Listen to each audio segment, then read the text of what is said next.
Welcome to Ghoulish Gab, always spooky, always under 7 minutes.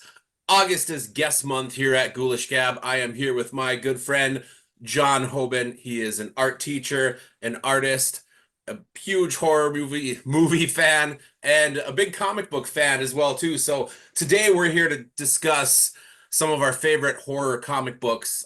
We're not doing any specific sort of conversation, whatever we feel like talking about. I'm gonna mention one of my all-time favorites first, and I'm sure John knew that I was gonna talk about Hack Slash at some Oh point yeah. during this. Um, that's one of the few series that I've read almost absolutely everything. I've been trying to get my hands on all of it. That started in 2004 on Devil's Due, and then it moved to Image. But they've done a handful of series and a bunch of crossovers and one-shots. But essentially, the main character, Cassie Hack, she goes out and she is hunting down all the various slashers that she can. A lot of them are, remind you of ones you see in movies. And then sometimes there'll be crossovers too, where they did something with Chucky, with Herbert West. They did an Army of Darkness hack slash crossover. So they've done a lot of cool stuff. I cannot suggest that one more than enough. John, why don't you tell us what you want to talk about for a bit? Okay. Well, I have because I read a ton of comics, an awful lot of comics. Some people would say too many comics, but I Right. have my top five horror comics that I've read in the last 3 years. Kind of like Yeah, sitting let's right hear here. them. Okay, so the first one is kind of a tie. So is that cheating? Like, Nope, okay, so not it's around the same here. artist who does them both and the same company. This one is called Bunny Mask. Okay.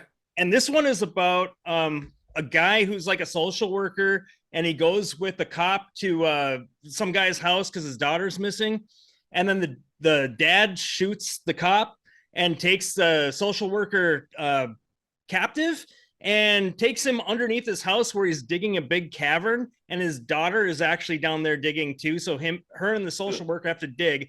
They find some cavern, they break in through a wall, and there's this other little girl wearing a bunny mask, and she's like kind of gets out and kills the father. And then it flashes forward 14 years later, and they're still and this little girl bunny mask is now a woman and now is kind of haunting both of them, and it kind of goes through that. It's really kind of haunting. It's really kind of cool. The art is very good. There's issue 2. You can kind of see what's going on there. And that artist also does for Aftershock Comics a comic called Maniac of New York. And this Okay. is kind of like a Jason kind of thing, where he's going through New York and he goes to a ballpark and he just like wrecks everybody. It's pretty cool, pretty gory. Um, Nice. so that would be number 5. Number 4, Where Monsters Lie. Have you read this one yet? I have not. I believe I've heard you talk about it. This one was one of my favorites. Obviously, it made the list. It's basically a bunch of different tropes of killers. Like you have like a lady who has kind of like the slappy puppet, and you have a Jason, and you have a Leatherface, and you have a killer clown, and all these different killers, and they all live in the same cul-de-sac, kind of like on Okay. off the end of a street. And they're not supposed to kill people in the cul-de-sac because that's where they live, but one of them takes these kids into the cul-de-sac to kind of kill them. And one of the kids gets out and tells the police, and the police take him back, and it's basically the police versus the killers. This is what the clown looks like, and then it just gets Yeah. psychotic, and it's very gory, very adult. It's pretty fun. Number 3, I have Night of the Ghoul. Okay. This is really cool too because it's kind of like about a filmmaker who finds a lost film that was thought to be destroyed, and he's like obsessed with it. So he goes to find the maker of the film, and he's like in an old folks home, and he brings his kid there, and he's like interviewing him. And then all of a sudden, the filmmaker is like, "You shouldn't have found that film." Because it's evil, and so it's going to reawaken a ghoul, and it starts happening at that old folks home, and that the little kid who's like his son is kind of like running away from the ghoul in the old folks home. It's really, really cool. Ah, There's like here's issue 2, there's like a big spider coming out of a mouth, so that's pretty cool. And the same artist writer team is also doing White Boat, which only has one issue now, but it's really worth checking out. It didn't make the list because there's only one issue. fair enough. Yeah. Okay, so I can keep going because I Yeah. got a couple more. Oh Okay, yeah. so number 2 is really fun. This is Beneath the Trees Where Nobody Sees. This is basically Berenstain Bears meets Dexter season 1. Okay. So it's about this bear who is a serial killer and lives in this town with all these other animals and like animal people. No furry Draculas or anything, but they're just Right. animals. And they this bear will not kill people in the small town, but will go to the big city and kill animals in the big town.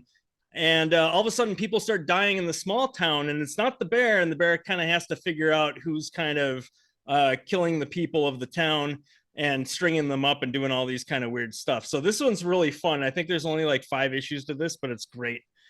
And then the last one, my number one comic the horror comic I've read in the last few years is Something's Killing the Children. This is a really, really good comic. I think it's going to be a Netflix show pretty soon.